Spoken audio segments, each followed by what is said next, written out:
toda la estructura. Sí.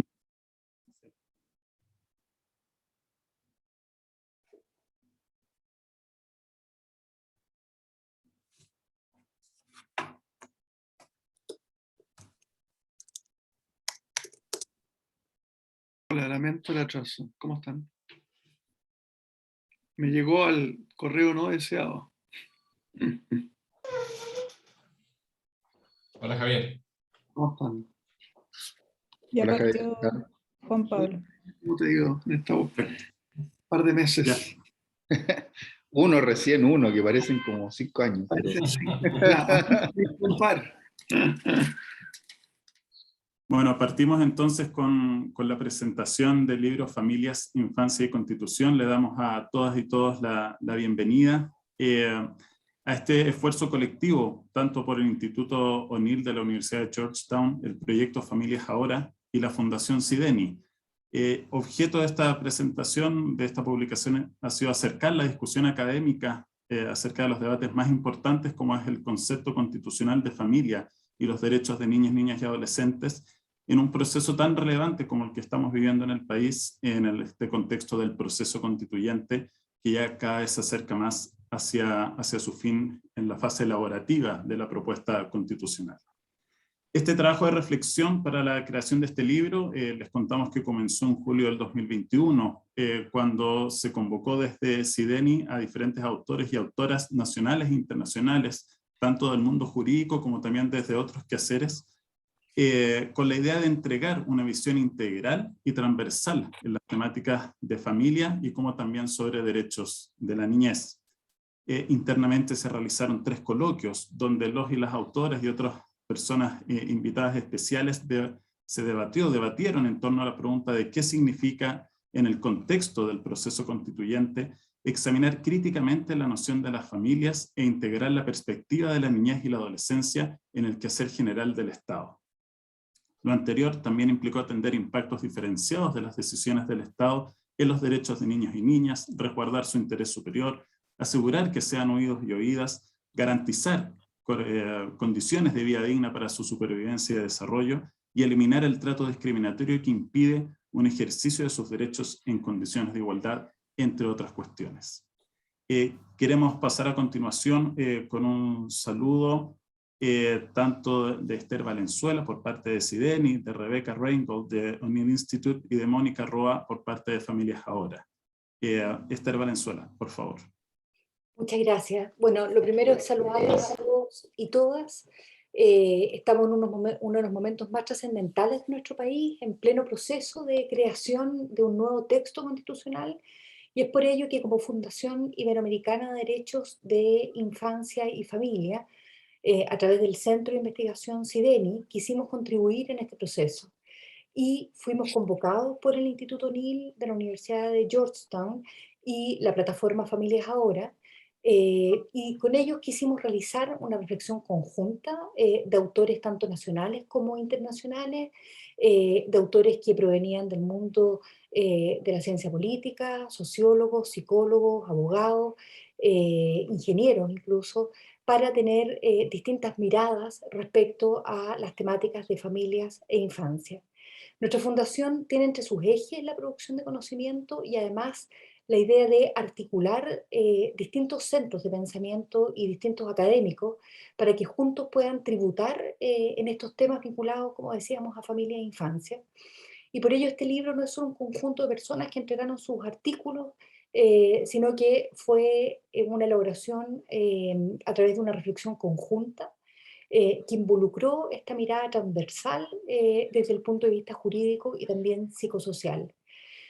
Por ello, en el fondo, Sideni quiere agradecer especialmente a quienes hicieron posible este trabajo, el Instituto O'Neill, a través de Rebecca Reingold y Belén Saavedra, la plataforma Familias Ahora, a través de Mónica y Pascual Cortés, a Juan Pablo González, nuestro coeditor que hizo un gran trabajo, y a los autores y autoras que fueron parte de este proceso y entregaron una reflexión bastante profunda de los temas que queríamos que fuesen un insumo para los constituyentes. De hecho, a cada uno de los constituyentes se les entregó un ejemplar de este libro, y por supuesto también para la comunidad y la sociedad.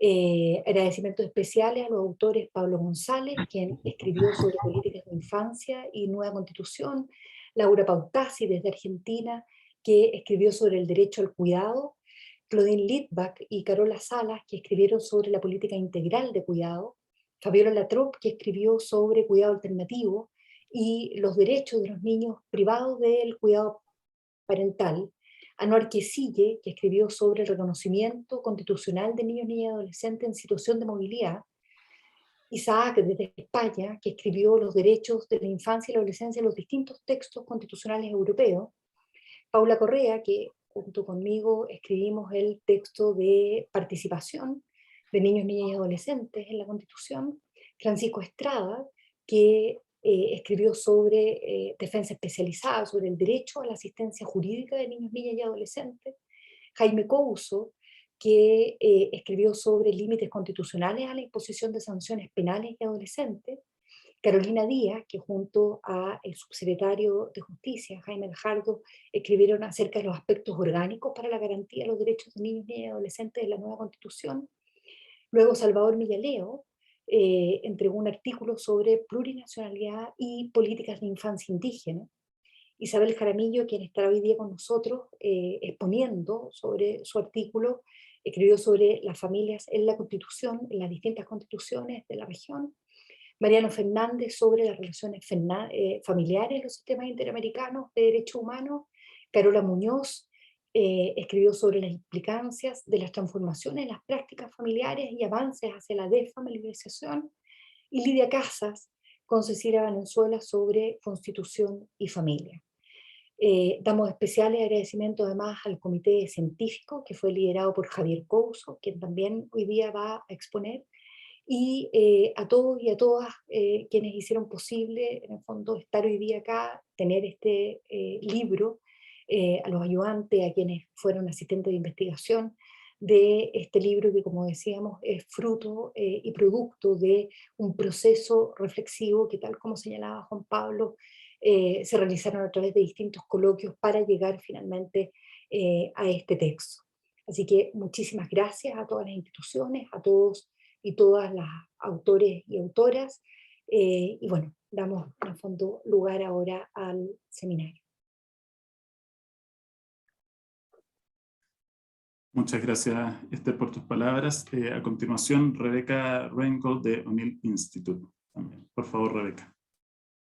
Buenas tardes a todos y a todas. En primer lugar, me gustaría dar la más afectuosa y cordial bienvenida a las autoridades presentes, así como a todos quienes se han conectado al evento.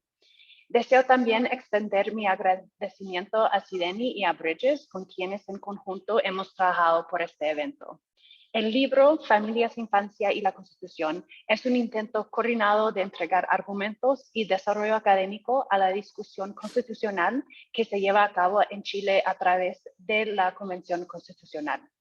Sabemos que la discusión que se está desarrollando en el país será determinante para el futuro de Chile, así como para la región, y miramos con esperanza y alegría que se han puesto los derechos fundamentales en el centro de la discusión. El Instituto O'Neill, donde trabajo, es parte de la Facultad de Derecho de la Universidad de Georgetown en Washington, D.C., Estados Unidos.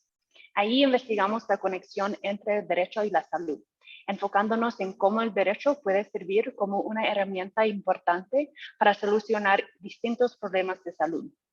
La misión del instituto es estudiar los desafíos complejos relacionados con la salud y transformar nuestra investigación académica en soluciones prácticas a estos desafíos, mediante publicaciones académicas, asistencia técnica y generación de capacidades. La familia, la infancia y la salud están íntimamente relacionados a través de historias que se viven a diario en el país. Para poder ejercer debidamente los derechos económicos, sociales y culturales, y particularmente el derecho a la salud, se ha necesitado siempre el apoyo de las familias mediante las redes de cuidado, el acompañamiento y el acceso a prestaciones y servicios de salud. En el caso de la infancia, el programa Chile Crece Contigo es un ejemplo de cuidados en maternidad, posparto y primera infancia. El libro que hoy presentamos busca integrar la discusión de algunos derechos económicos, sociales y culturales con la discusión de las familias y la de los derechos de los niños, niñas y adolescentes. Esta integración resultará clave para lograr la plena realización de todos los derechos fundamentales que se están discutiendo hoy en la Convención Constitucional. Creemos sinceramente que este abordaje contribuirá a la construcción de un país más justo e igualitario, que no solo considere a los niños, niñas, adolescentes y mujeres como sujetos de derechos, sino también que releve el rol del cuidado en la vida pública. Muchas felicidades a los editores y autores, así como todas las otras personas que participaron en la elaboración de este libro. Es realmente un esfuerzo importante e impactante. Muchísimas gracias. Muchas gracias, Rebeca, por tus palabras. Y finalmente también darle la palabra a Mónica Roa de Familias Ahora. Mónica, por favor. Muchísimas gracias. Quiero rápidamente agradecer a todas las personas involucradas a nombre de Familias Ahora. Familias Ahora es una plataforma ciudadana que promueve el bienestar de las familias a través de los derechos humanos.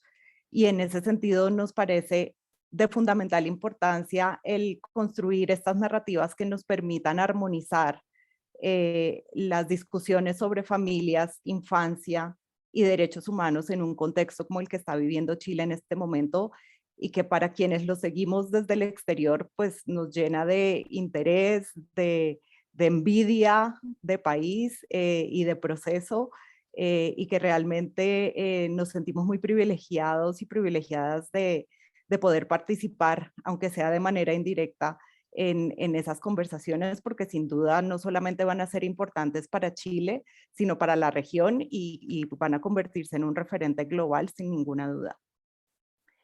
Una de las cosas que a mí me parece muy valioso en el trabajo que hacemos desde Familias Ahora, y aprovecho para dar un reconocimiento especial a los 15 socios de la plataforma que trabajan en el contexto chileno, es que nos permite crear una agenda transversal e interseccional. Les quiero compartir por el chat un video con el decálogo que trabajamos con las diferentes organizaciones para tratar de entender cómo dentro del contexto de familias convergen un montón de agendas que nos permiten tener unas conversaciones mucho más complementarias y holísticas. Y yo creo que el libro refleja mucho de ese espíritu en la manera en la que recoge un montón de temas de manera muy transversal. Y el hecho de que eso vaya a contribuir a la discusión constituyente, pues realmente nos enorgullece, y le agradecemos profundamente a todas las personas que participaron tanto en la producción como en la autoría. Realmente es un honor para nosotros poder participar en este proceso. Y les agradecemos mucho además el espacio de hoy para poder entender mejor cuáles son todos los aportes que desde la academia y quienes se dedican a pensar estos temas pues pueden aportar al debate que está ocurriendo. Muchísimas gracias, de verdad.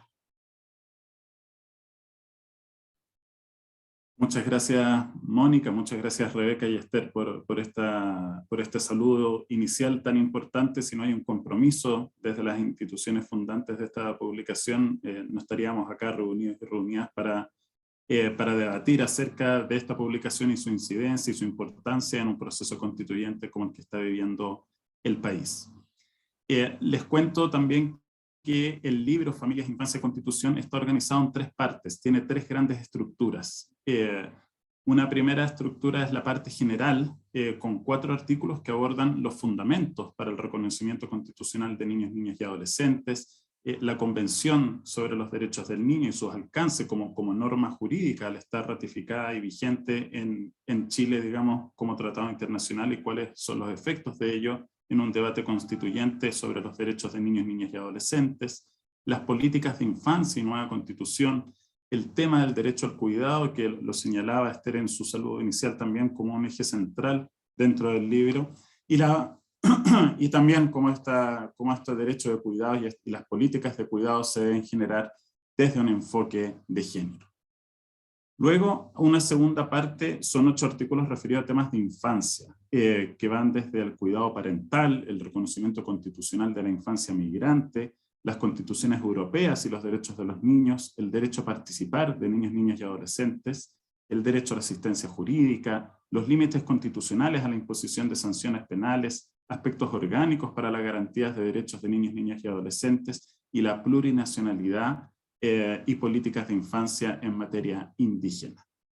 Finalmente, una tercer bloque del libro se dedican 4 artículos a toda la relación entre familias y constitución desde distintas perspectivas y desde distintas miradas.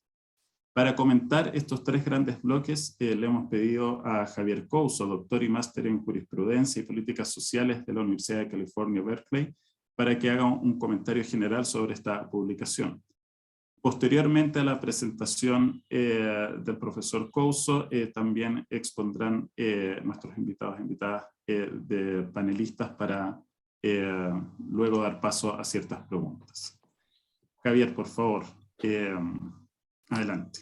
Muchas gracias a Sideni, a la Fundación O'Neill y también a la Fundación Plataforma Familias Ahora.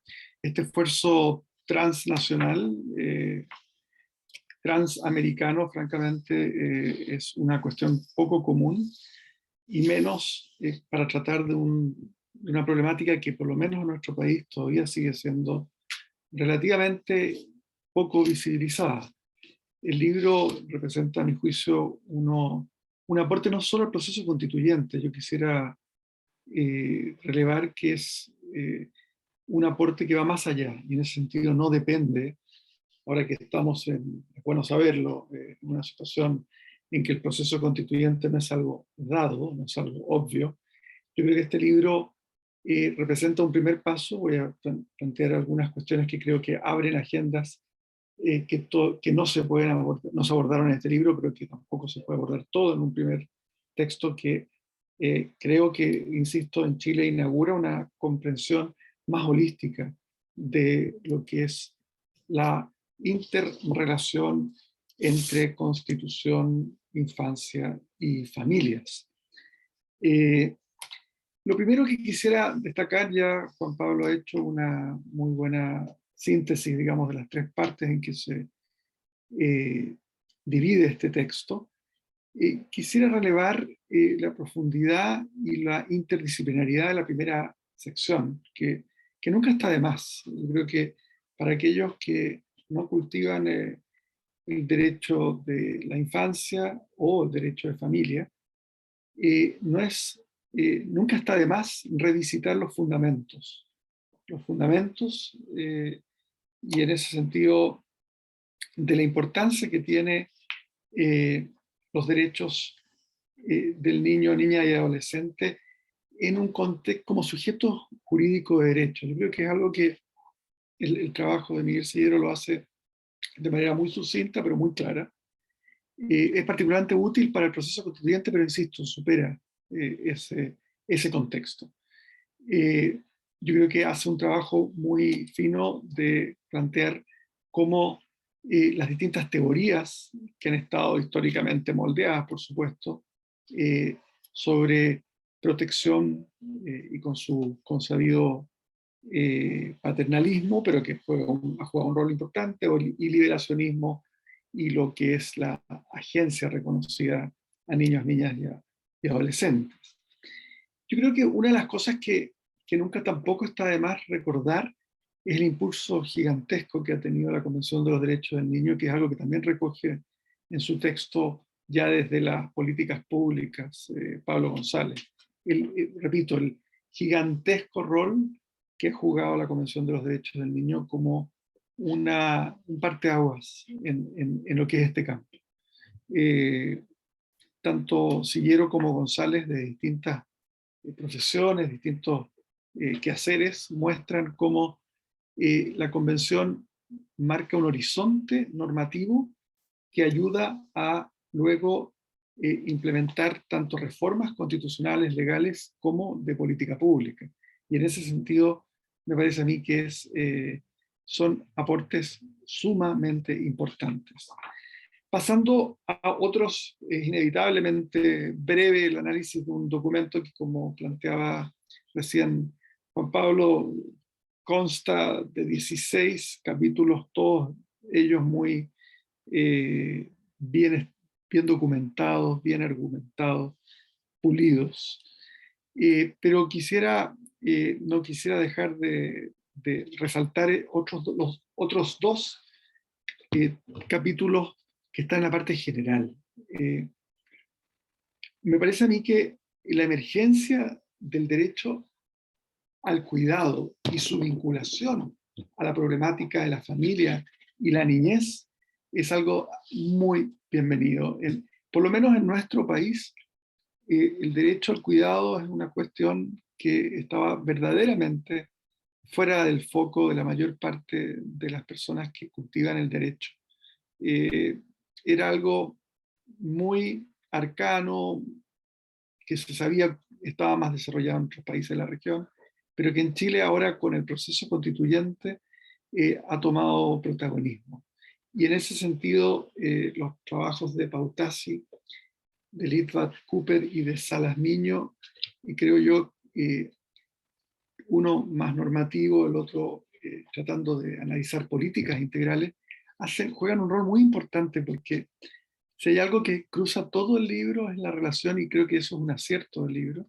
Este libro bien podría haber sido sobre infancia y constitución y habría sido un aporte enorme. Pero vincular infancia a familia juntas por aquello que va a resaltar luego en la parte final del libro Isabel Cristina Jaramillo, que nos acompaña hoy día, las relaciones absolutamente íntimas que hay entre familia, niñez y derecho al cuidado, y más bien quienes se hacen cargo del deber, en ese sentido, quienes toman el bastón, la inevitable, digamos, relación que hay con las estructuras de división sexual del trabajo en el hogar y la forma en que la niñez se vincula con el cuidado y el rol de la mujer, me parece a mí que es un acierto. Este libro también pudo haberse denominado Familia y Constitución, y también habría sido un aporte, pero haber hecho esta unión me parece a mí que es algo extraordinariamente fértil. Quisiera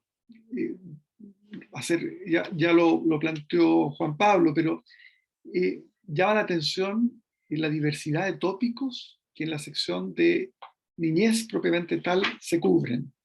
Yo creo que el trabajo de el cuidado parental como reconocimiento constitucional al derecho a la vida familiar, las implicancias que esto tiene luego en contextos de movilidad. Estos son temas que en todo el mundo están dando que hablar, pero sin la guía que a veces va a tener un sólido anclaje teórico en lo que es los derechos de la niñez. Estoy pensando en deportaciones de migrantes y el impacto que eso puede tener, migrantes ilegales, y el impacto que eso tiene en separar a niños, niñas y adolescentes de sus familias cuando se deporta muchas veces por delitos menores a sus padres y se los priva de este derecho a la vida familiar.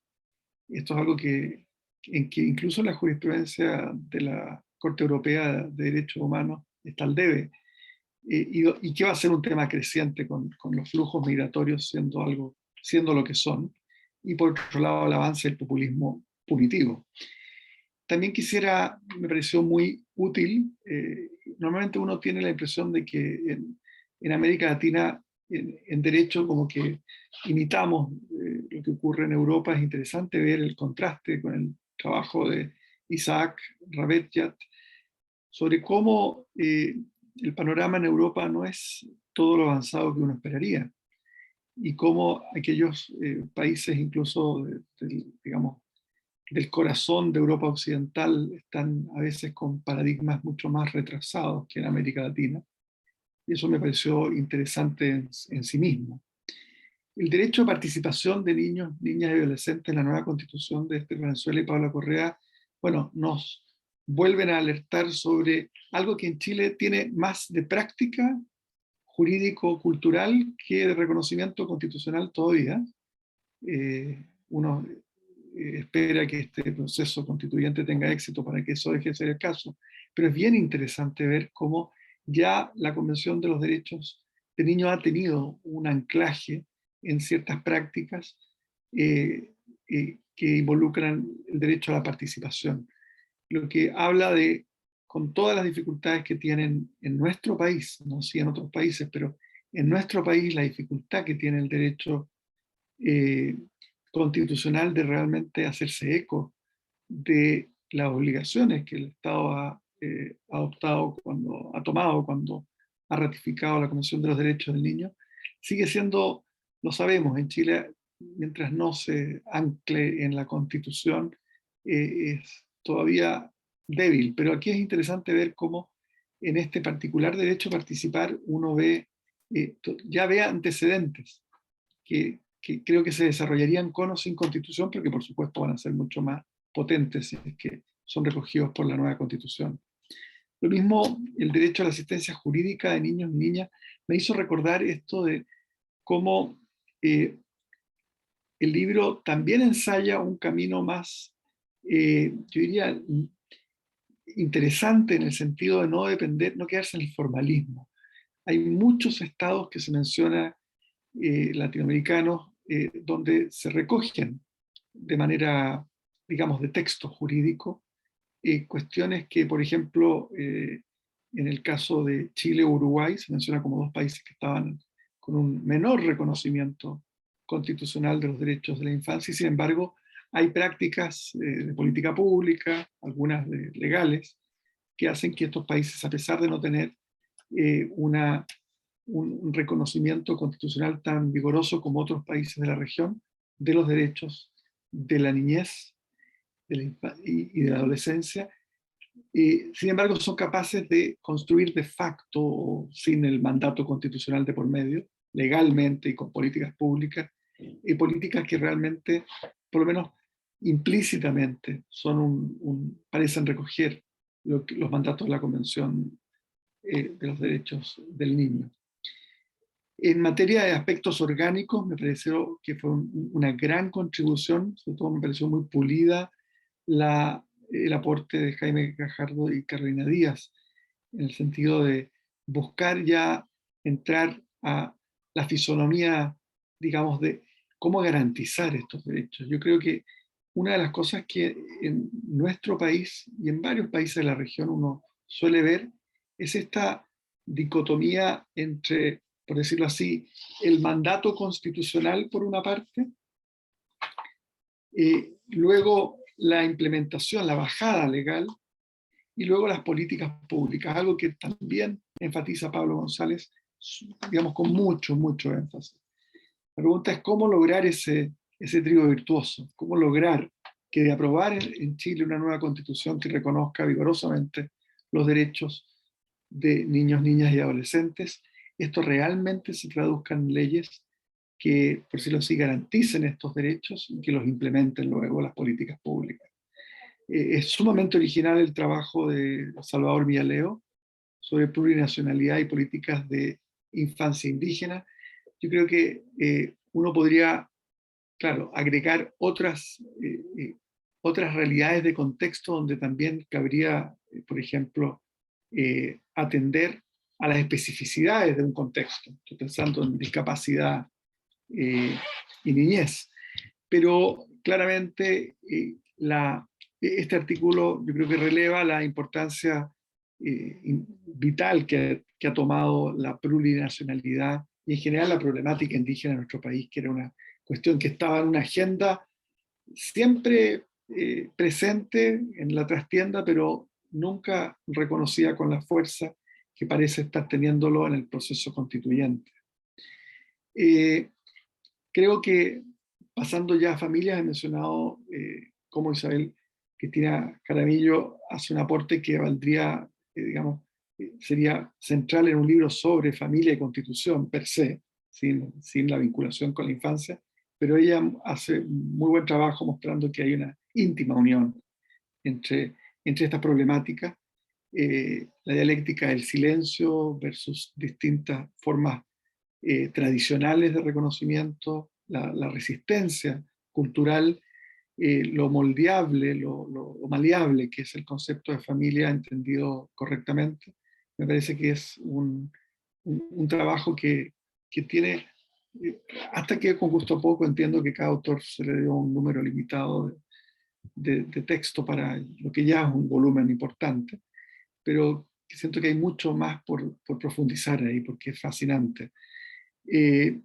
Lo mismo en el trabajo de Mariano Fernández Valle, sería fascinante ver quizá un trabajo comparado con el sistema europeo de derechos humanos. Siempre a uno le parece interesante estos contrastes, pero es un muy acucioso trabajo sobre cómo el sistema interamericano de derechos humanos encuentra en su, digamos, jurisprudencia y en su relatoría empieza a plantearse esta problemática con ojos nuevos.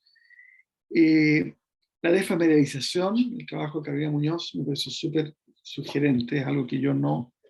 Las transformaciones en las prácticas familiares son siempre bienvenidas y creo que hacen muy rico este set, esta parte de la sección del libro, y terminando con Constitución y Familia, donde Lidia Casas y Cecilia Valenzuela, derechamente, incluso mirando lo que ha sido el caso Atala, me pareció muy, muy, muy importante como este caso paradigmático para el sistema interamericano, pero sobre todo para nuestro país, lo vuelven a poner arriba del tapete para recordarnos que lo que fue en su momento un caso icónico de lo que eran los derechos de las minorías sexuales, particularmente una mujer lesbiana, cómo estaba ese lazo de una madre a la cual se le impide criar a sus hijas por este resabio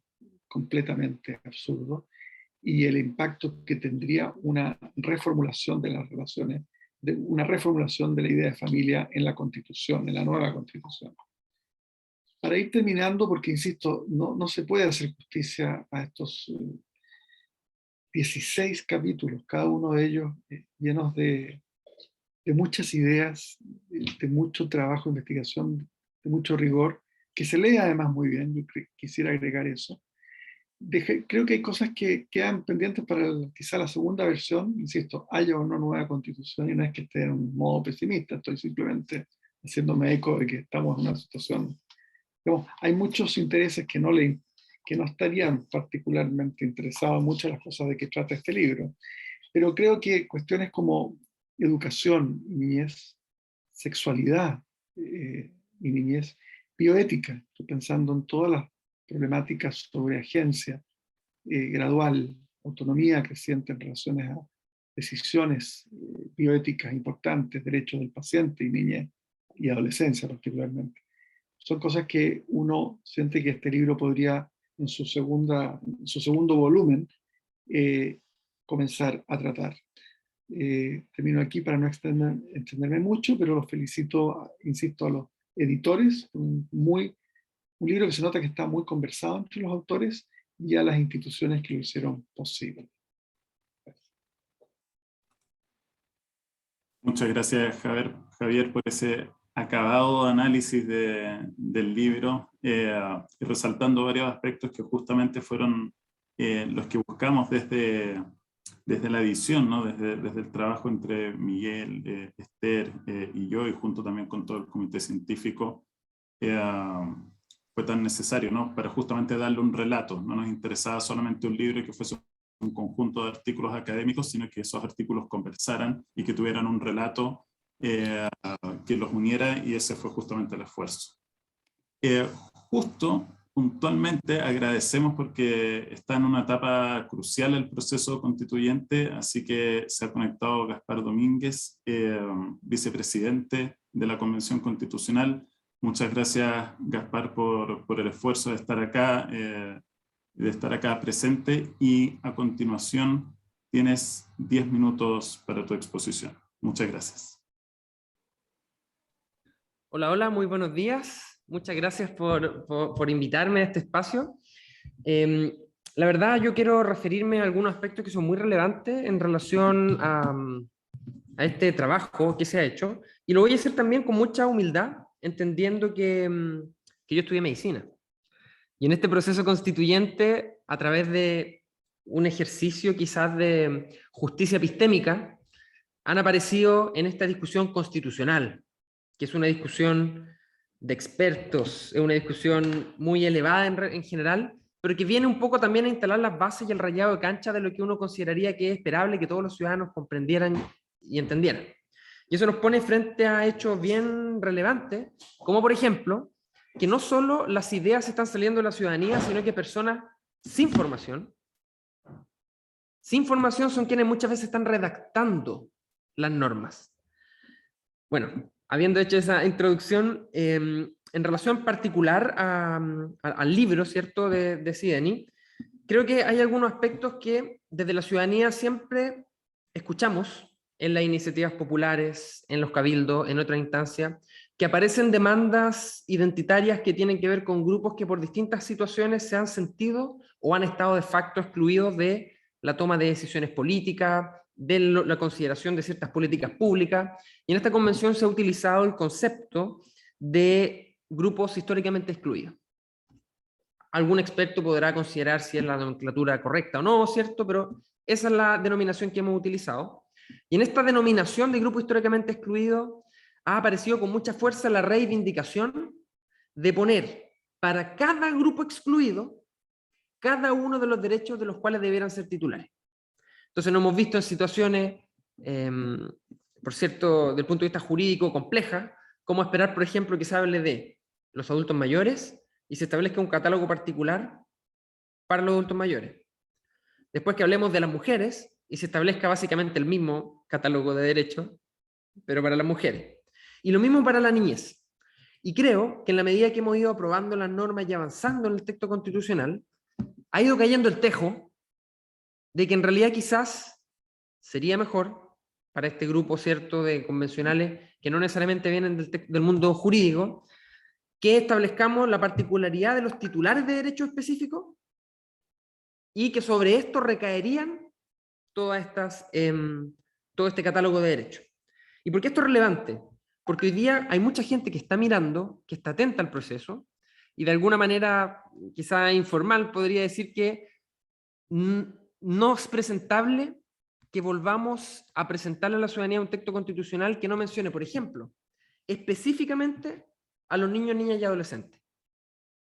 En las audiencias públicas tuvimos expertos explicándonos que era muy razonable y recomendable explicitarlos como titulares de derecho, y también tuvimos otros expertos que nos dijeron, mira, en realidad especificar ciertos titulares de derechos le quita universalidad a los derechos, y en ese sentido no es conveniente.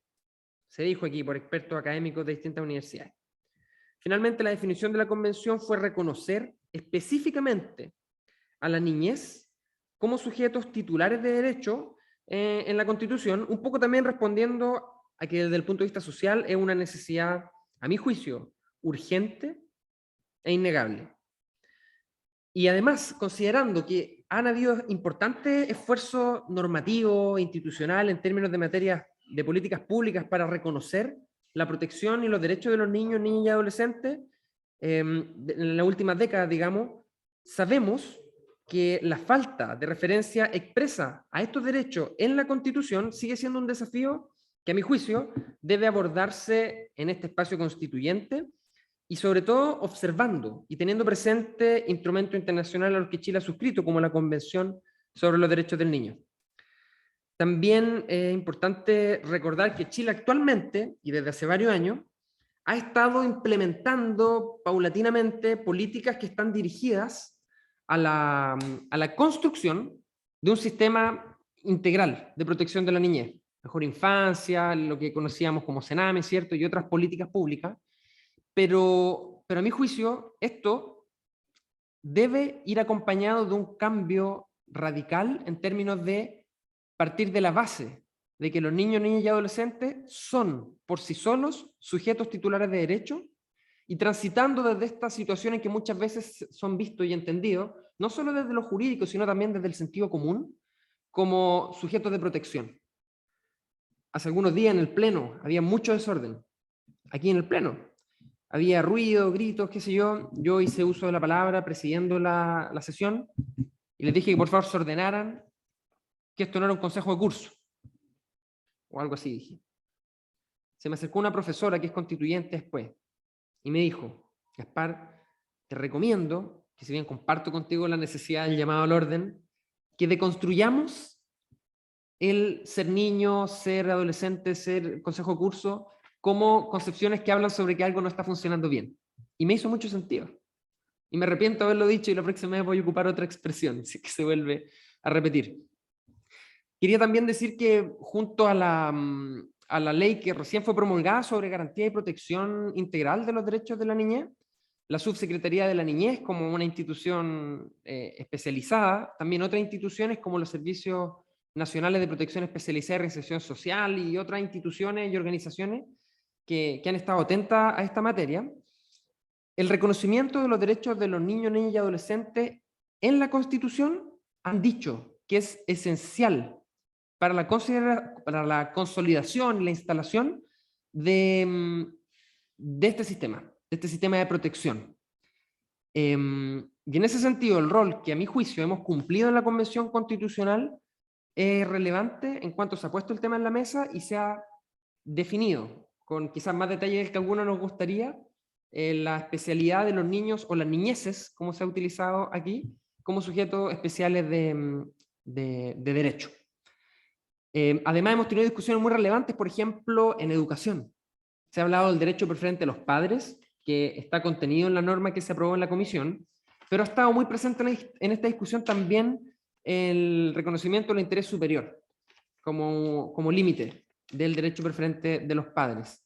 Hemos hablado también en esta convención sobre la violencia contra la niñez o las niñeces, y de alguna manera en este libro existe una serie de orientaciones en la que los autores, y entre los autores también hay personas que pertenecen a nuestra secretaría, así que quiero de alguna manera agradecerles también esta participación, agradecer también el trabajo enorme que han hecho, pero aquí se entregan algunos elementos que a mi juicio, elementos y estándares que ayudan a contribuir de alguna manera a la construcción, primero, de este texto constitucional que se está discutiendo hoy día, y que esto esté acorde con las tendencias, ¿por qué no decirlo?, mundiales, doctrinarias y jurisprudenciales que hay en esta materia. Que la tendencia es movilizar, ¿cierto?, desde un sujeto de protección a un sujeto de derecho. Existen varios temas ya más específicos. Por ejemplo, se aprobó en principio el derecho a sufragio facultativo desde los 16 años, que es un avance, a mi juicio, relevante. Se aprobó la participación de los niños, niñas y adolescentes en decisiones en materias que les incidan. Yo quiero contarles que yo mi tesis del posgrado de salud pública la hice sobre educación sexual integral, y lo que hice fue revisar la discusión en el Parlamento de este proyecto de ley, que estuvo un año en la comisión, llegó al Pleno y se rechazó en el primer trámite. No es primer trámite, perdón. La primera instancia que estuvo en el Pleno se rechazó. Y en la audiencia pública se escucharon a más de 70 personas. Y hablaron de la enfermedad de transmisión sexual, del aborto, de la violencia de género. O sea, se habló de todo, en una dirección o en otra. Se habló de colisión de derechos, el derecho preferente, libertad de enseñanza, la libertad de conciencia, la libertad de culto. O sea, se habló de todo. Y estudié, digamos, en detalle cada una de las intervenciones, las transcribí, la discusión en sala. Y en la discusión sobre educación sexual integral, que recaería en los estudiantes, no se mencionó ni una vez, ni siquiera una, ni en la comisión, ni en las audiencias en el Pleno, la opinión de los titulares sobre los que recaería este derecho o estas clases de educación sexual integral, que es la opinión de los niños, niñas y adolescentes.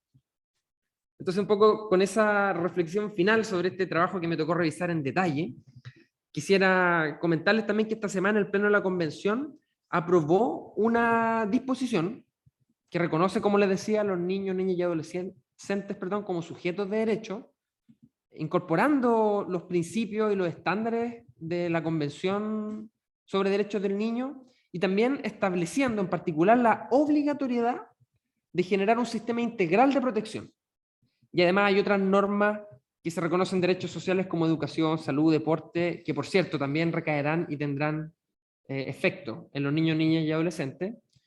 Así que, de alguna manera, el libro que hoy se presenta, a mi juicio, constituye un insumo de gran valor para estar presente en la discusión y a la vista, ojalá, de la mayor cantidad de constituyentes para lo que nos queda.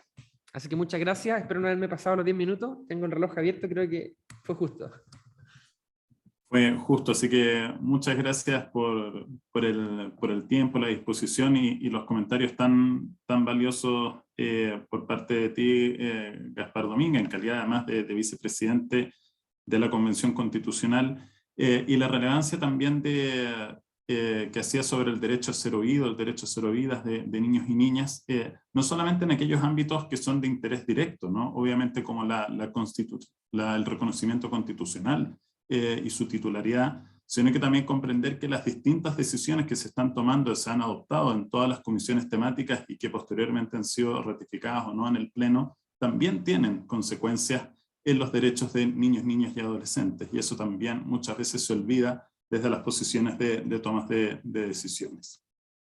A continuación, dejamos para que exponga al subsecretario de Justicia, Jaime Gajardo, quien además es coautor de esta publicación. Así que, subsecretario, por favor, sus 10 minutos.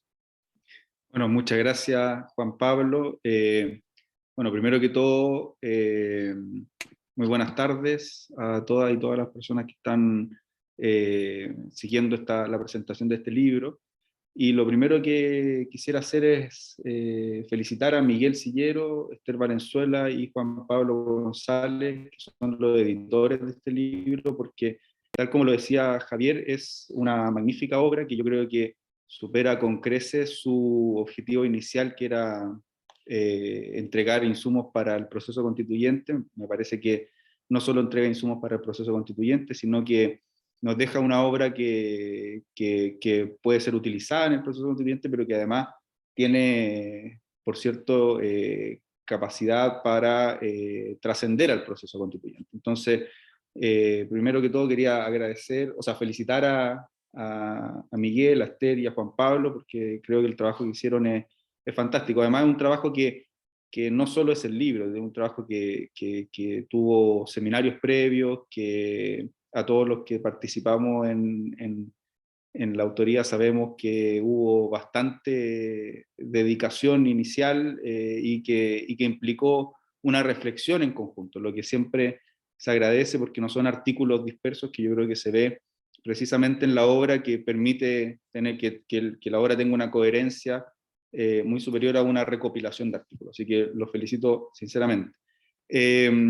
Asimismo, bueno, felicitar también al Instituto NIL, a Familias Ahora y a Sideni, porque sin el apoyo, me imagino, de ellos y sin su soporte no habría sido posible la obra, así que también felicitarlo, y a las personas que están en su representación acá hoy día, lo mismo. Bueno, respecto a lo que se me invitó, que es como entregar algunas palabras sobre el libro, yo creo que de todas maneras este libro nos permite volver a volver a visibilizar o estar permanentemente en ese trabajo que es a un grupo tan importante de nuestra sociedad como son los niños, niñas y adolescentes, los que permanentemente se encuentran invisibilizados y por cierto, un poco similar a lo que decía Gaspar, marginados del debate público en materias que afectan directamente, y entre otras, como es el proceso constituyente que tenemos hoy en curso. Como sabemos, nuestro país se encuentra viviendo momentos de gran trascendencia política e institucional, donde amplios sectores de la sociedad chilena han puesto sus esperanzas en el proceso constituyente que se inició por mandato popular el 25 de octubre del año 2020. Este proceso no es la mera respuesta a una crisis puntual, sino que es el fruto de un anhelo de transformaciones sociales reales que busca que sigamos transitando por un camino institucional de cambio. Yo creo que eso es bien importante, es decir, el proceso constituyente es un proceso institucional que permite o que nos está permitiendo realizar estas transformaciones que la sociedad anhela de una manera institucional y que nos permita, después de la crisis que vivimos en el 2019, reconstruir la convivencia social. Una crisis que tiene antecedentes previos, que no tenemos que desoír, que tuvo su punto culmine en los sucesos de octubre del 19 en adelante, y que precisamente tratan de canalizarse a través del proceso constituyente, por lo cual para nosotros, y aquí quizá hablo en términos más institucionales, es muy importante cuidarlo y apoyarlo en todo lo que se pueda. En este camino que comenzó con la suscripción de distintos acuerdos, en particular acuerdos que permiten viabilizar este proceso, nosotros consideramos que es fundamental que este proceso pueda llegar a puerto y que ojalá efectivamente nos dé una nueva constitución. Respecto a cómo se vincula el proceso constituyente y la niñez, yo creo que uno tiene que también dar cuenta del camino que ha transitado nuestro país, que también es bastante largo, en cuanto al reconocimiento de los derechos de los niños, niñas y adolescentes. Es un camino que, tal como lo decía Javier, y también lo recoge el libro, comienza con la suscripción de diversos tratados internacionales de derechos humanos, para luego comenzar por un proceso de adecuación de sus normas internas, y también una traducción en políticas públicas, a fin de hacer compatible todas estas normativas y políticas con los más elementales estándares acordados por la comunidad internacional. Para todos nosotros es sabido que la suscripción por parte del Estado de Chile de la Convención sobre los Derechos del Niño y su posterior promulgación como ley de la República a través del decreto 830 marcó un punto de inflexión en nuestra historia republicana. Cuando señalamos que la suscripción de la Convención es un hito en nuestra historia republicana, no exageramos, sino que ponemos en justa dimensión la magnitud de la tarea que la Convención nos impuso y que aún no hemos concluido. Prueba de ello es que aún tenemos pendiente la total aceptación de conceptos fundamentales como la autonomía progresiva de los niños y niñas, la conceptualización del interés superior del niño y de los niños, tal como lo evidencia la dilatada discusión parlamentaria que tuvo la recientemente publicada Ley 21.430 sobre garantías y protección integral de los derechos de niñas, niños y adolescentes. Como sabemos también, al suscribir y promulgar la mencionada convención, el Estado asumió obligaciones internacionales que han orientado e inspirado las políticas públicas y las reformas trascendentales en el ordenamiento jurídico nacional, en lo que respecta a la concepción legal de la niñez y a su estatuto jurídico. Para dimensionar la profundidad de estas reformas que hemos transitado en las últimas décadas, basta recordar una serie de leyes que se fueron dictando desde los años 90 hasta la actualidad, como son la ley 19.585 que modificó el Código Civil y otros cuerpos legales en materia de filiación, la ley 19.620 que dictó normas sobre adopción de menores, la ley 20.084 que estableció un sistema de responsabilidad de los adolescentes por infracción a la ley penal, la ley 19.968 que creó los tribunales de familia, entre otras que se encuentran inspiradas en la Convención sobre los Derechos de la Niñez. Normas que se tienen que ir actualizando permanentemente y por ende, por ejemplo, la actual ley de garantía nos da un plazo de 18 meses para adecuar toda la jurisdicción de familia y en particular crear nuevas leyes relativas a, crear una nueva ley relativa a los tribunales de familia. Si bien mucho del contenido normativo de estas leyes tiene que revisarse, como les decía, y actualizarse y concordarse a la recientemente publicada ley sobre garantía y protección integral de los derechos de la niñez y la adolescencia, las menciono con el objeto de recordar el camino que hemos transitado y que hoy debemos profundizar de acuerdo a las transformaciones culturales y sociales que en buena hora nuestra sociedad experimenta. Es precisamente la ley 21.430, la ley de garantía, el instrumento legal que establece el marco dentro del cual todos los órganos mandatados debemos cumplir el deber de hacer efectivos los derechos de los niños, niñas y adolescentes dentro de un sistema integral de protección de derechos. Y aquí es donde se nos presenta el desafío que también nos recordaba Javier en su repaso de los distintos capítulos del libro, de que no basta solo con establecer derechos de los niños y niñas en leyes o en la Constitución, sino que tenemos que hacer que estos se efectivicen, que realmente se puedan llevar a la práctica. Y ahí tenemos un tremendo desafío en la ejecución de políticas, programas, y también en la coordinación interinstitucional que nos permita efectivamente hacer que los derechos de los niños, niñas y adolescentes sean respetados en la práctica, en nuestro ordenamiento social y en nuestro ordenamiento jurídico. Somos responsables de implementar un sistema integral de garantía de derechos que pueda transformar la mera expresión de opinión también en participación, y la mera participación en incidencia efectiva para hacer real la ciudadanía de los niños, niñas y adolescentes, quienes ya han dado sucesivas muestras de su pertenencia a la comunidad y de su conciencia ciudadana. Recordar, entre otras cosas, que en parte el proceso constituyente se inicia precisamente luego de las movilizaciones estudiantiles que dieron de una u otra manera inicio a las transformaciones de octubre del 19 en adelante. Para esto debemos emplear todas las herramientas legales disponibles para profundizar una cultura inclusiva y políticas democráticas, haciéndolas extensivas a los niños, niñas y adolescentes.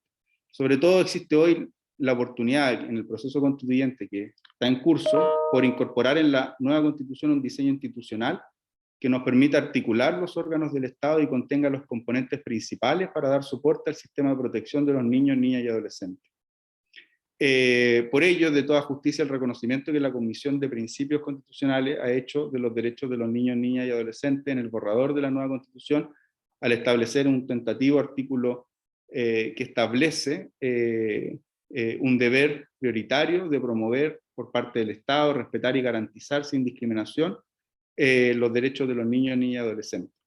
Resguardando además, incorpora a este artículo el interés superior, la autonomía progresiva y el desarrollo integral de los niños para que estos sean escuchados y puedan participar e influir en todos los asuntos que les afecten en el grado que corresponda a su nivel de desarrollo en la vida familiar, comunitaria y social. Este artículo que propone el borrador de la nueva Constitución es un artículo, a mi juicio, bastante clave y que va a implicar una coordinación institucional muy, muy fuerte para que se pueda llevar a la práctica, ¿ya? Y esperamos que ojalá en el borrador de la nueva Constitución también existan estas o se den algunas luces de cómo se pueden hacer estas coordinaciones interinstitucionales y se den mandatos claros a los distintos órganos de poder para que efectivamente puedan llevar a la práctica los derechos de los niños, niñas y adolescentes. Por cierto que para materializar la protección de los derechos de los niños, niñas y adolescentes se requiere la construcción de una arquitectura institucional bien coordinada, que tenga presencia en todos los niveles territoriales, que cuente con el debido presupuesto, que contemple la participación de los actores del sistema y que reconozca la agencia política de los niños, niñas y adolescentes.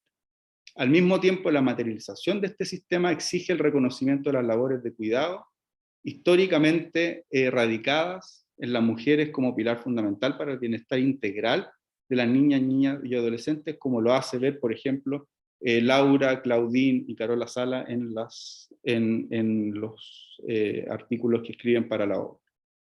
Finalmente, y ya que Juan Pablo me dice que me queda poco tiempo, me mandó ahí por interno, no sé si todos lo vieron, pero al menos yo lo vi.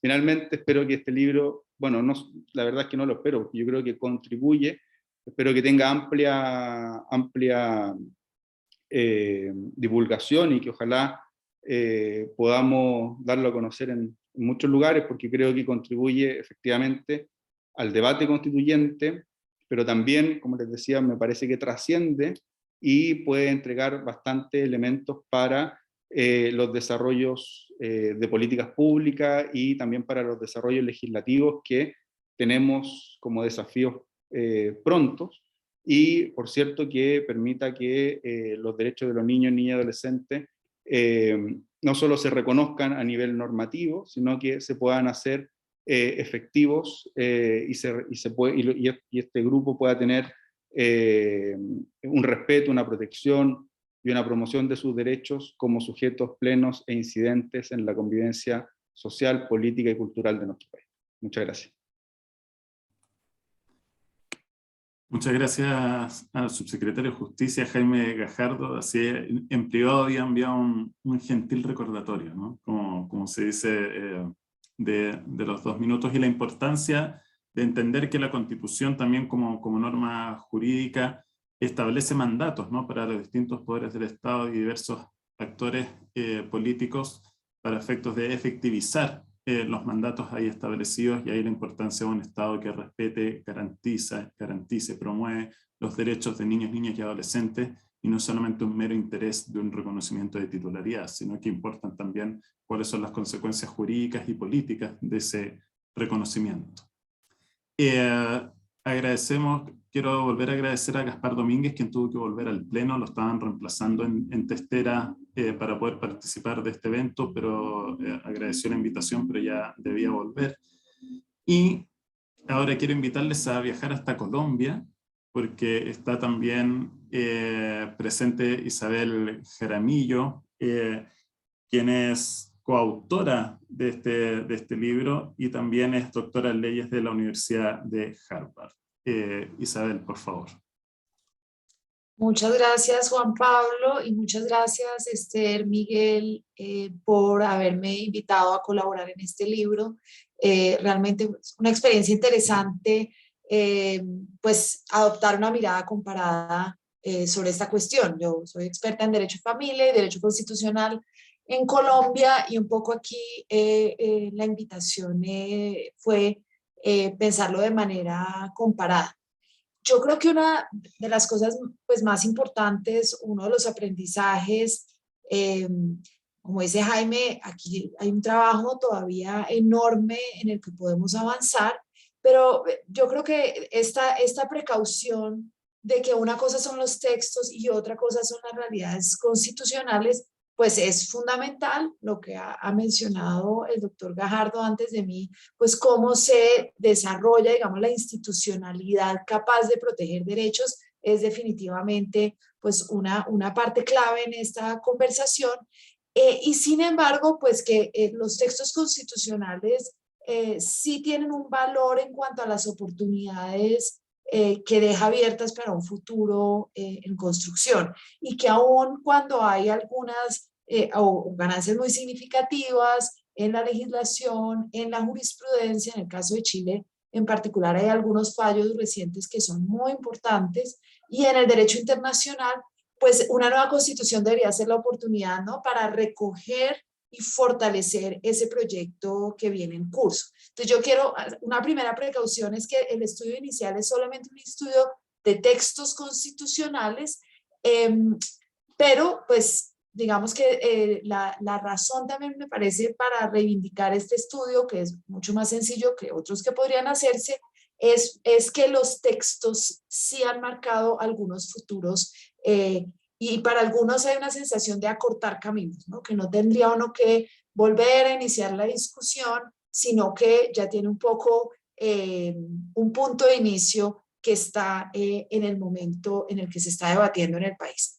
Lo segundo que yo creo que es importante es que el derecho comparado definitivamente y para todos pues debería ser una fuente de inspiración.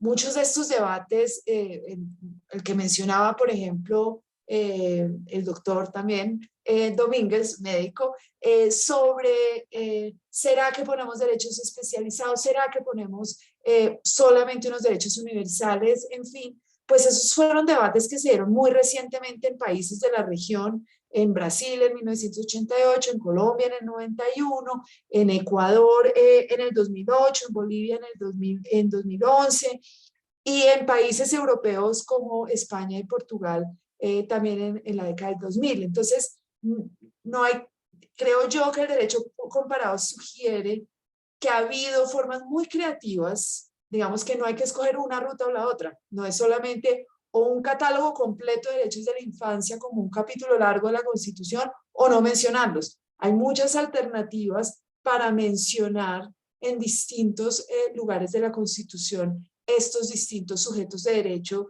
que reclaman la presencia constitucional.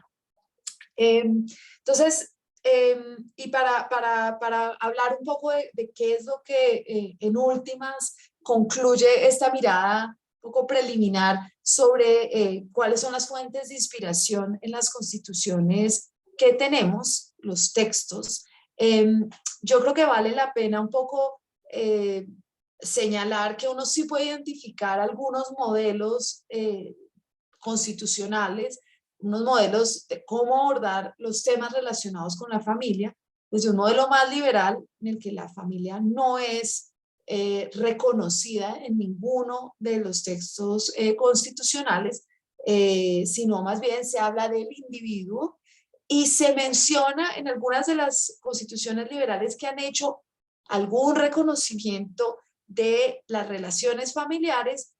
Por ejemplo, se habla de la no discriminación por origen familiar, por el origen familiar, el reconocimiento de familias diversas, cláusulas sobre la igualdad entre los esposos, y se menciona la libertad matrimonial, la igualdad entre los esposos y la responsabilidad de los padres por el cuidado de los niños.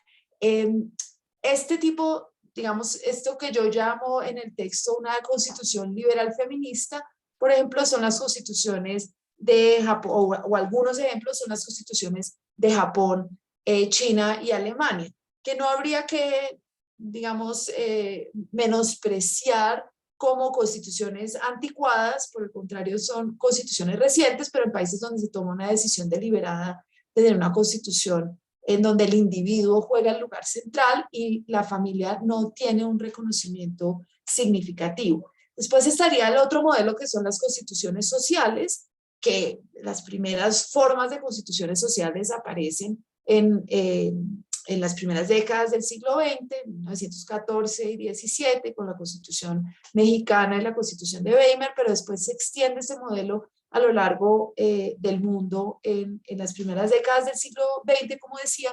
Las constituciones sociales son las que por primera vez traen a la familia como un sujeto, aunque no le dan personalidad jurídica, entonces podríamos decir como un objeto que merece atención por parte del Estado.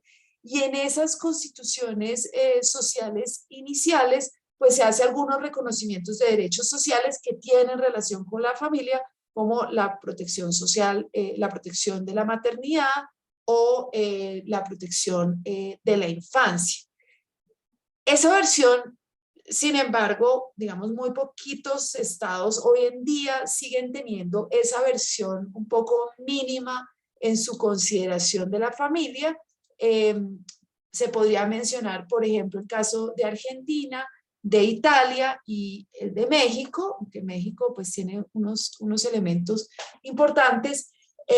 Las constituciones que me parecen más interesantes para el caso chileno, por las características de la movilización, por el contexto específico, pues son las que llamo en el artículo las constituciones las constituciones sociales feministas. En una versión anterior de esto, Javier Couso me decía, bueno, pero todos esos artículos sí han dado algún rendimiento, ¿será que esos catálogos tan completos valen la pena?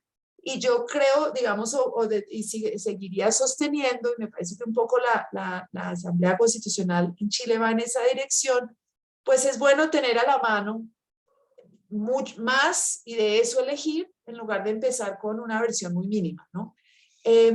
Porque esas constituciones que llamo sociales feministas son constituciones que hacen trabajos en distintos niveles. Yo no creo que ninguna de esas constituciones que uso para ilustrar el tipo de cosas que se podrían hacer ya represente como una versión terminada o perfecta de ese proyecto. Digamos, ninguna de las constituciones que analizo en esa parte, que son las de Bolivia, Ecuador, Portugal y Colombia, y Brasil, perdón, Colombia y Brasil, ninguna de esas constituciones tiene, por ejemplo, el derecho a la maternidad deseada, ¿no? Y entonces, esa es una, y sé que la Asamblea Constitucional de ustedes ya tuvo una reflexión y tiene un articulado en ese sentido. Y ese sería, digamos, un paso muy importante para dar a nivel constitucional, pero que en eso, si se aprueba finalmente, la Constitución chilena sería innovadora. Estas constituciones, pero entonces, ¿qué es lo que sí dicen estas constituciones sociales feministas? Yo diría que tienen varios elementos.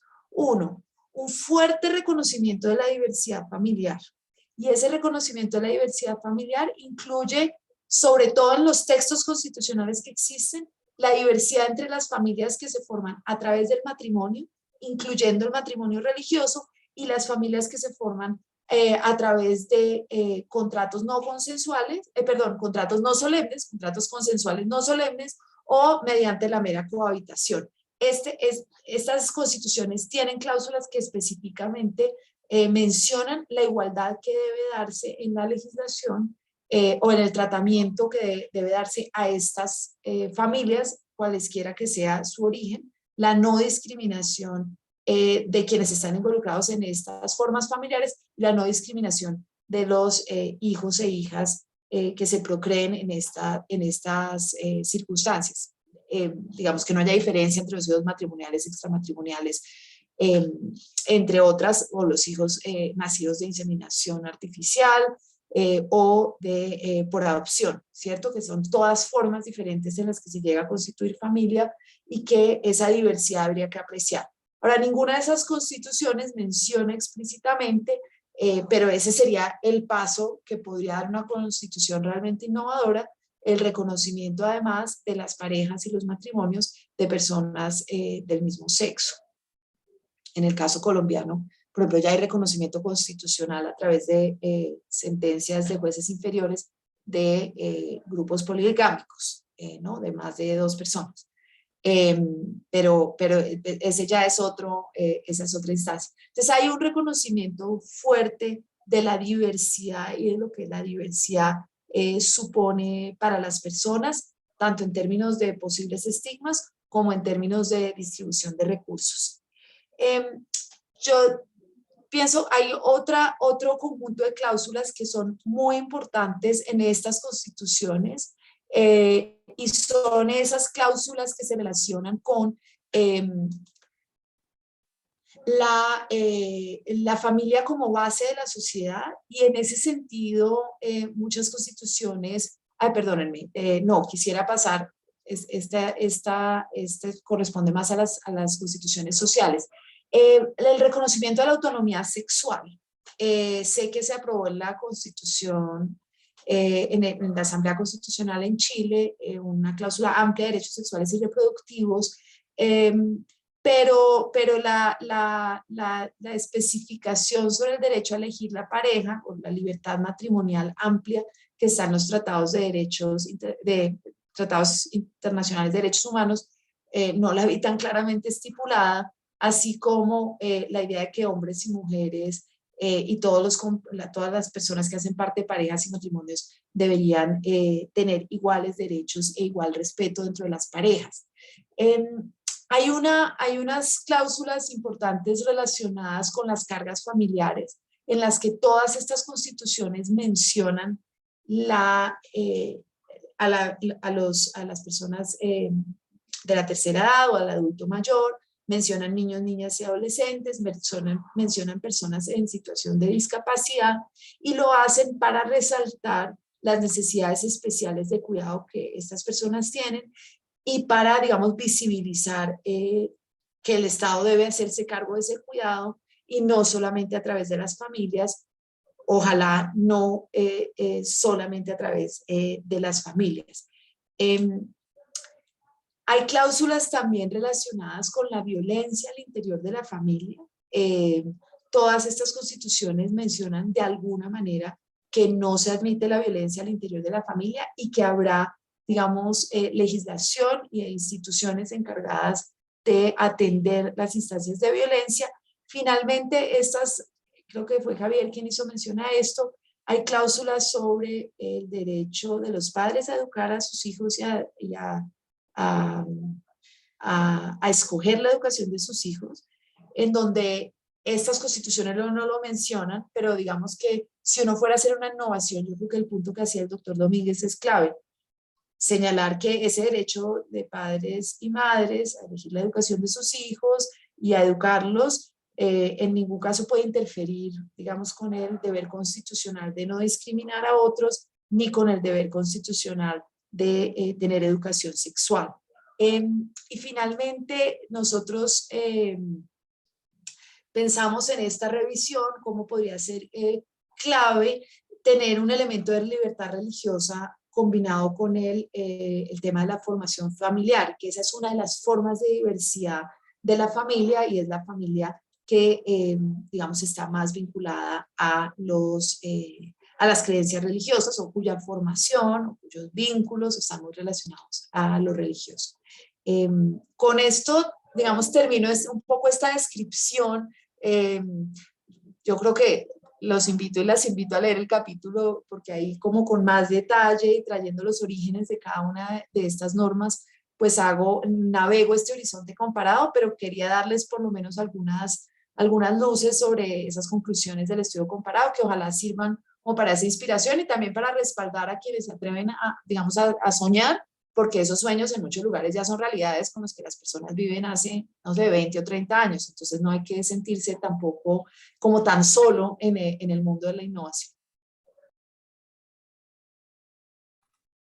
Muchas gracias, Isabel, por tu presentación, la importancia de mirar el derecho comparado para ver cómo han sido las experiencias jurídicas en otros países, ver cómo se ha integrado también desde una visión de la igualdad sustantiva, entendiendo que también dentro de la familia existen distintas relaciones de poder, y cómo también entender dentro de esas relaciones la titularidad de derechos de niños, niñas y adolescentes, y no es un asunto meramente binario, sino que también las distintas concepciones desde el constitucionalismo nos dan también distintas respuestas que están muy bien expresadas en tu artículo.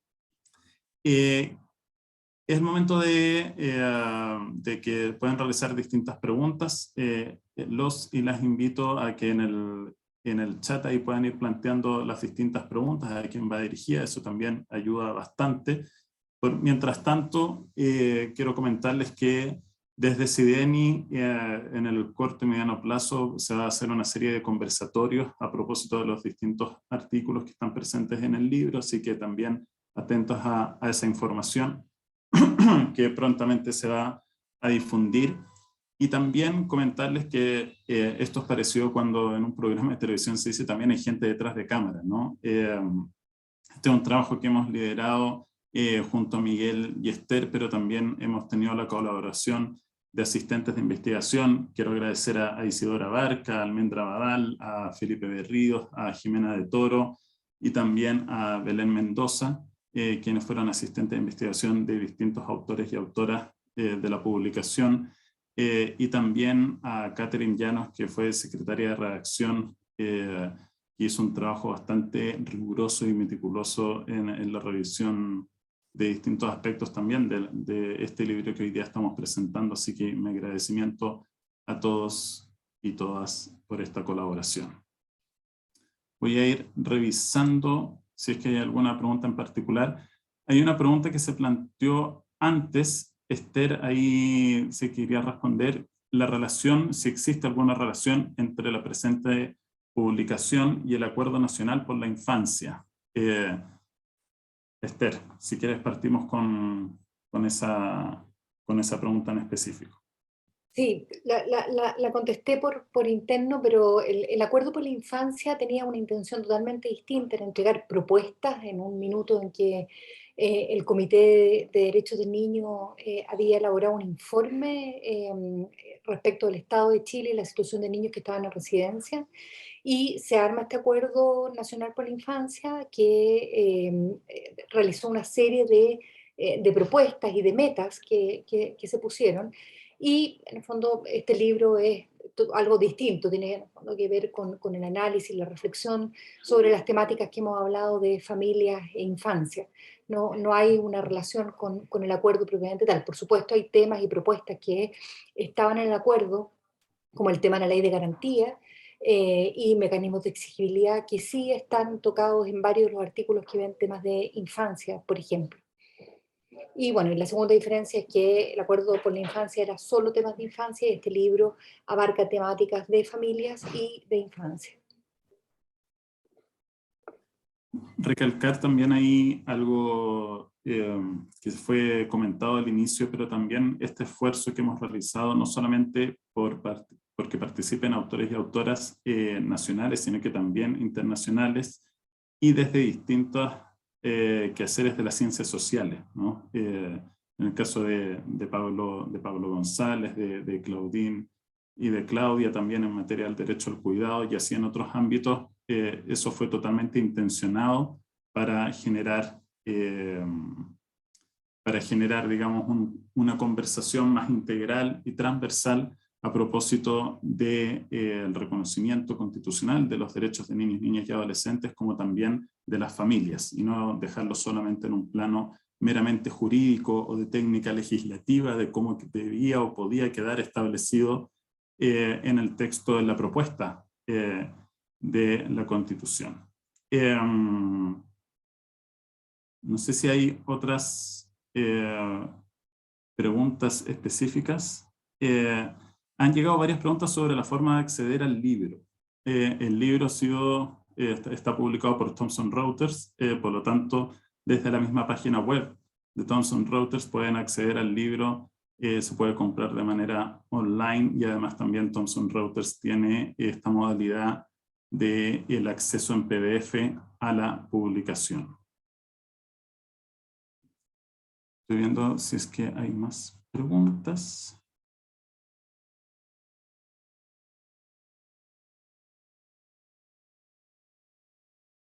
Hay una pregunta respecto de la ausencia de UNICEF en el libro. No lo dice así tal cual, pero lo interpreto de ese modo. La verdad, la publicación es un esfuerzo desde la academia, y en ese sentido no hubo invitaciones institucionales para la redacción de artículos, sino que fueron invitaciones a personas directamente desde la academia que en virtud de su experiencia, conocimiento y estudios podían aportar en distintos ámbitos.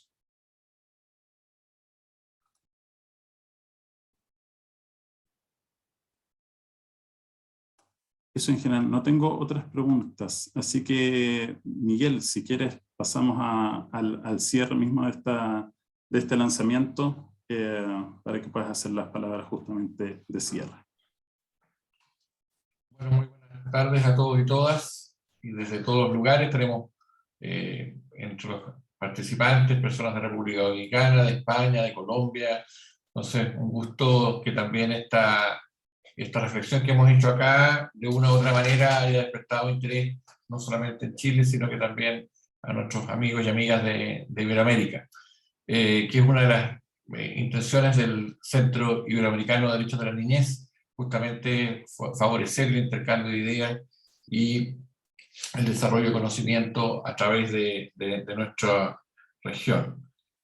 Yo muy brevemente, porque no quiero volver a hablar del libro, más allá de decir que estamos muy contentos con el producto, con el esfuerzo, y agradecer nuevamente a cada uno de los autores y autoras, porque este fue un esfuerzo desinteresado de parte de ellos, con el único afán de darnos a conocer entre nosotros nuestros conocimientos, discutirlos, y después plasmarlos en una publicación que podemos compartir con otros y otras.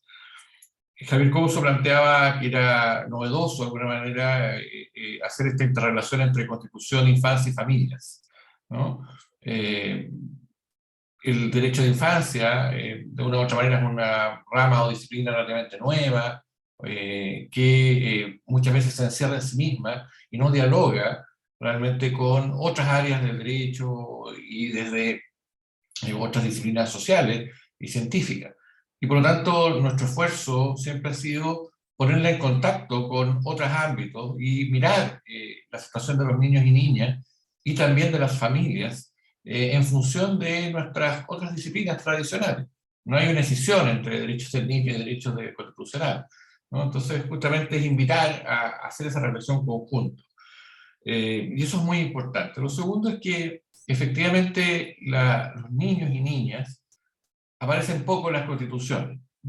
Su reconocimiento como sujetos de derechos fundamentales fue tardío, incluso en el derecho internacional de los derechos humanos, lo cual es una cuestión muy compleja y muy difícil de entender, además, pero esa es la realidad, y también a nivel constitucional. Sin embargo, como muy bien lo decía Isabel, a nivel de las familias y las familias, desde mucho tiempo atrás ha venido apareciendo esa figura institucional en las constituciones, ¿no? Y en ese sentido, nosotros creemos que es fundamental el comprender este fenómeno conjunto de la infancia, sus relaciones familiares, el ámbito de protección constitucional, para de una u otra manera favorecer un impulso fundamental hacia mejorar las normas, ¿no? Tener más garantías normativas y las políticas públicas, ¿no? De un modo mucho más sólido. Y por eso decidimos hacer este libro como una reflexión multidisciplinaria, si bien cada uno después se hizo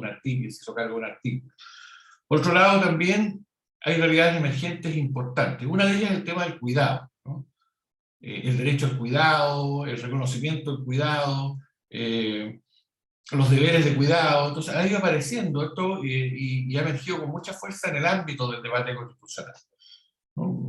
Por lo tanto, también eso lo quisimos agregar con un especial interés, y vemos que es un aporte porque es quizás una primera intento de articulación desde lo jurídico y desde lo psicosocial y de las políticas sociales y de la intervención social de ese tema en Chile. Sin embargo, la relación entre derechos de infancia, familia y constitución no se agota en un proceso constituyente. Se desarrolla en el marco del proceso constituyente para después realizarlo con la Constitución. En la medida que entendemos que la Constitución es un conjunto de reglas que nos permite convivir y desarrollar un proyecto, ¿no?, de convivencia que respete los derechos fundamentales de todos, ¿no?, y organice los poderes del Estado al servicio de la persona humana.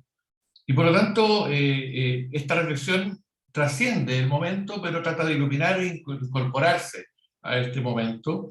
Pero creemos que el libro, como bien se ha dicho, tiene también, y la reflexión inicia un proceso de instalación del tema de la niñez, la infancia y la familia y las familias en el ámbito de los procesos constitucionales abiertos como el nuestro, en un proceso de hacer una constitución, pero también en los procesos constitucionales que vienen desarrollando en otros países de reformas permanentes y de profundización de los procesos democráticos. Siempre cuando se habla de niñez, tenemos una dificultad de entender como que basta, o sea, debe ser un artículo que reconozca los derechos de los niños en la Constitución, ¿no? Yo tiendo a decir que la democracia, ¿no?, el Estado de Derecho, el Estado social y democrático de derecho, es la mejor garantía de los derechos de los niños y niñas. Y por lo tanto, para mí es tan importante cómo se realiza el sistema político y las facultades de una u otra cámara, como que existe un artículo específico sobre derechos de la niñez, ¿no? Y en ese sentido después habrá una articulación dogmática y cuestiones técnicas constitucionales que deben resolverse, pero que son fundamentales para generar entonces una protección efectiva. Y considerar que los niños participan del proceso democrático en condiciones de igualdad, y que por lo tanto hay que asegurar su participación, y habrá que ver cuáles son los mecanismos más adecuados para garantizar ese derecho. Por otro lado, los deberes del Estado respecto a la infancia, la familia y el cuidado son muy importantes, y creemos que es muy relevante lo que ha sido puesto de manifiesto acá por Jaime Gajardo, actualmente subsecretario de Justicia, cuando invitamos al libro, profesor y colega de la Universidad de Diego Portales. Bueno, ahí es muy importante cómo garantizamos esos derechos, y creo que ahí hay que poner un centro muy relevante en el trabajo futuro. Simplemente para terminar, junto, como digo, con agradecer, recordar tres ideas fundamentales, ¿no? Que el ideal constitucional de protección de derechos fundamentales pierde todo sentido si se le condiciona a la edad o cualquier condición de las personas. Por lo tanto, la idea de que los niños son sujetos de derechos, que los niños, niñas y adolescentes son sujetos de derecho y participan de la vida social y política, es una idea consustancial a un Estado constitucional. No es una idea nueva, ni novedosa, ni rompe. Distinto es que lo hayamos excluido. Pero esa idea de la noción de que las personas deben ser protegidas de sus derechos fundamentales no tiene sentido si por razones de género, por razones de edad, excluimos algunos sujetos. Lo segundo es que se debe reconocer la igual dignidad de las personas humanas durante todas las etapas de su existencia, y que todas las etapas tienen igual valor. Aquí no hay sujetos de derechos de primera o de segunda, sino que la dignidad humana nos convoca a todos de un modo igual y con las protecciones que se deben modular de acuerdo a la etapa de desarrollo de cada uno. Finalmente, señalar que los procesos de individualización y socialización, que son las tareas fundamentales de las personas mientras están en la etapa de desarrollo de la infancia y la adolescencia, deben ser protegidos por el Estado, ¿no? Por las familias y por la comunidad. Y en ese sentido, simplemente señalar que este libro y el trabajo que hacemos en Sireni, el trabajo que hacemos con mucho agrado con el Instituto NIL y con la plataforma Familias Ahora, es un trabajo que está destinado a mejorar de una u otra manera el debate público, la deliberación, y que todo ello redunde en una mejor protección y mejor vida de niños, niñas y adolescentes en Iberoamérica. Muchas gracias. Gracias, Miguel, por esta perspectiva global tan necesaria al momento de cerrar este lanzamiento. Y con eso agradecerles a todas y todos por su presencia, por su interés. Agradecer nuevamente, bueno, a Gaspar Domínguez, que ya tuvo que retirarse por las razones expuestas, a Isabel Jaramillo desde Colombia por la participación en el libro y por el tiempo ahora para la presentación, a Jaime Gajardo, subsecretario de Justicia y coautor de esta publicación, y como también a Javier Couso, quien es parte del comité científico que ha estado desde el inicio, desde la reflexión de cuál debía ser el rumbo y las orientaciones generales acerca de esta publicación. Nuevamente también agradecer el esfuerzo conjunto de Familias Ahora, del Instituto NIL, de la Universidad de Georgetown y obviamente también a Sireni. Con esto damos término y muchas gracias por su presencia.